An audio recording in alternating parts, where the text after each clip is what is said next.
लेकिन rotational mechanics में जब आते हैं हम, तो यहाँ पे असल में बॉडी किसी पर्टिकुलर एक्सिस के अबाउट रोटेट करती है। जैसे मान लीजिए पुली है, अपने सेंटर ऑफ मास के अबाउट रोटेट कर रही है, तो जानते हैं इसमें एक्सिस का भी महत्व हो जाता है। अब एक ही बॉडी डिफरेंट टाइप के एक्सिस पे रोटेट कर सकती है, तो जानते हैं उसके मोशन का तरीका डिफरेंट डिफरेंट हो सकता है। सेम बॉडी होगी तो जानते हैं सेम बॉडी का अगर मोशन का तरीका डिफरेंट डिफरेंट हो सकता है, तो फिर उसका इनर्शिया भी डिफरेंट डिफरेंट हो सकता है।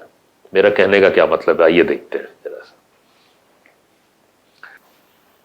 मैं दिखाता हूं आपको कि कैसे एक ही बॉडी डिफरेंट टाइप के रोटेशंस कर सकती है। अब डिफरेंट टाइप के रोटेशंस में ये देखिए, जैसे ये बॉडी है, प्लेट है, और ये एक्सिस है जिसके अबाउट ये ऐसे रोटेट कर रही है, और ये एक्सिस बेसिकली इसके साइड से पास हो रहा है। यही बॉडी एक दूसरे एक्सिस के अबाउट कैसे रोटेट करेगी। अब की बार जो एक्सिस है वो इसके सेंटर से, यानी कि इसके मिड पॉइंट से पास हो रहा है और इसी प्लेट के प्लेन में है। रोटेशन देखिए इसका। तो उसी तरीके की बॉडी अब देखिए ये फिर डिफरेंट एक्सिस पे डिफरेंट तरीके से रोटेट कर रही है। इसी बॉडी का रोटेशन मैं फिर दिखाता हूं आपको, और ये अब की बार ये अपने कॉर्नर के अबाउट रोटेट ऐसे करेगी। ये देखिए कैसे वही बॉडी डिफरेंट एक्सिस पे डिफरेंट रोटेशन कर रही है। फिर देखें एक और केस, अब की बार ये एक्सिस इसके सेंटर से पास हो रहा है, लेकिन ये इस प्लेट के प्लेन के परपेंडिकुलर है। ये भी सेंटर से पास हो रहा था, लेकिन ये प्लेट के प्लेन में ही था ये एक्सिस। ये देखें इसके परपेंडिकुलर है, डॉट दिखाया जा रहा है, और इस पे रोटेशन कुछ ऐसा है। आप खुद देखिए कि वही प्लेट डिफरेंट टाइप का रोटेशन कर रही। इसीलिए कहा यह जाता है रोटेशनल मैकेनिक्स में कि एक ही बॉडी के अलग अलग मोमेंट ऑफ इनर्शिया हो सकते हैं, न्यूमरस मोमेंट ऑफ इनर्शिया हो सकते हैं। जितने तरीके का रोटेशन, जितने तरीके का एक्सिस ऑफ रोटेशन, उतने तरीके का उसका इनर्शिया। इसीलिए मोमेंट ऑफ इनर्शिया हमें किसी बॉडी का निकालना पड़ता है। पहले ट्रांसलेशनल मैकेनिक्स में ऐसा प्रॉब्लम नहीं थी।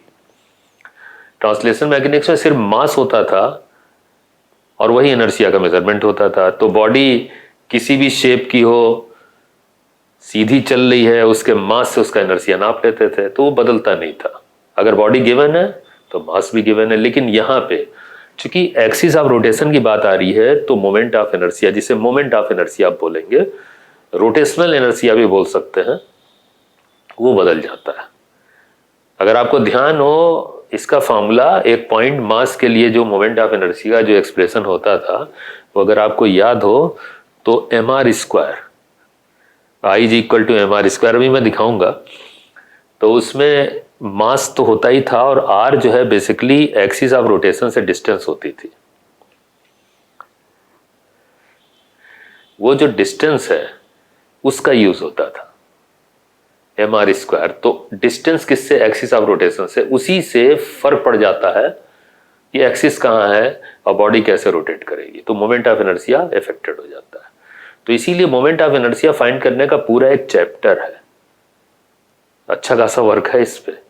तो पहले वो सिखाऊंगा मैं आपको। इनर्शिया जब पता चलेगा तभी तो आगे की मैकेनिक्स हम लोग कर पाएंगे। तो सबसे पहले वही सीखना शुरू करते हैं, ठीक है। आइए देखते हैं। अच्छा, एक खास बात ये देखें, ये इस प्लेट का एक पार्ट है, सेक्टर जिसे बोल सकते हैं। ये बड़ा आता है, ये अक्सर पूछा जाता है। तो मान लीजिए जैसे इसमें से एक पार्ट कट कर ले, तो अगर इस सेक्टर कट करेंगे, जानते हैं जेड एक्सिस के अबाउट ये ऐसे घूम रहा होगा ना, ये देखिए ऐसे घूमेगा ना ये। इसका भी मोमेंट ऑफ इनर्शिया का एक्सप्रेशन बिल्कुल ऐसा ही होता है जैसे ये जेड एक्सिस का है। अगर आर रेडियस का है ये, तो एक्सप्रेशन बिल्कुल यही होगा। बस ये ध्यान रखिएगा कि यहाँ पे मास इसका यूज होगा। भाई ये छोटा पार्ट, इसका मास कम हो जाएगा, वो पूरा बड़ा है तो ये मास, मतलब एक्सप्रेशन एक जैसा। अब कभी ऐसा भी होता है कि एग्जामिनर क्या करता है, देखें अगर ये सीधे सेक्टर दे दिया और इसका मास दे दिया, तब तो ये एक्सप्रेशन आप लिख दो। लेकिन कभी ये होता है कि सर्कुलर प्लेट दे देंगे पूरा और इसका मास देंगे और कहेंगे इसमें से एक पार्ट कट करके बनाया गया। अब उसका मोमेंट ऑफ इनर्शिया बताओ तो नेचुरली फिर मास कम हो जाएगा ना। ये भाई उसमें से आप कट कर रहे हो, मास इसका दिया हुआ है तो इसका मास इस्तेमाल करोगे ना तो कम आएगा। तो ये ध्यान रखना कि इस कंप्लीट प्लेट से कट करके बना रहे हैं या अलग से ये दिया हुआ है, मास इसका दिया है या इसका दिया है। तो I X is equal to M R square, ये रिंग का है जेड एक्सिस के अबाउट, सामने से रिंग जैसा दिख रहा है ना इसलिए। और फिर अगर वाई एक्सिस के अबाउट जो कि सेंटर ऑफ मास से इसके पास हो रहा है और इसका लेंथ एल लिया जाए वैसे, है ना। मोमेंट ऑफ इनर्शिया अगर आपको निकालना है तो वही अप्रोच करें जो अभी थोड़ी देर पहले मैंने आपको सॉलिड सिलेंडर के लिए बताया था। अगर उस अप्रोच से आप लिखेंगे मोमेंट ऑफ इनर्शिया तो कुछ ऐसे, थोड़ी देर के लिए इस वाई एक्सिस को यहाँ पे शिफ्ट करें इसके फेस पे, तो ये एक रिंग का उसके डायमीटर के अबाउट मोमेंट ऑफ इनर्शिया का एक्सप्रेशन देगा और वो एम आर स्क्वायर बाई 2 होता है, ये हम लोग पढ़ चुके हैं। रिंग का उसके डायमीटर के अबाउट, ठीक। और फिर इसको इधर शिफ्ट करें, सेंटर ऑफ मास से पास करें तो ये लेंथ कंसिडरेशन में आएगा।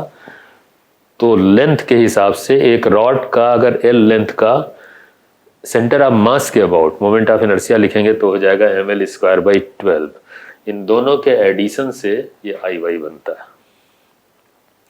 तो ये वही अप्रोच है जैसे सॉलिड सिलेंडर के लिए लिखा था, बस बदलाव यहाँ पे है, क्योंकि यहाँ पे ये रिंग जैसा दिख रहा है तो रिंग के डायमीटर के अबाउट हो गया, और वहाँ पे डिस्क जैसा था तो वो डिस्क के डायमीटर के अबाउट मोमेंट ऑफ इनर्शिया का ये पार्ट था। एम आर स्क्वायर बाई 4 था उसमें, ये एम आर स्क्वायर बाई 2 होगा। ऐसे याद करें, ठीक है।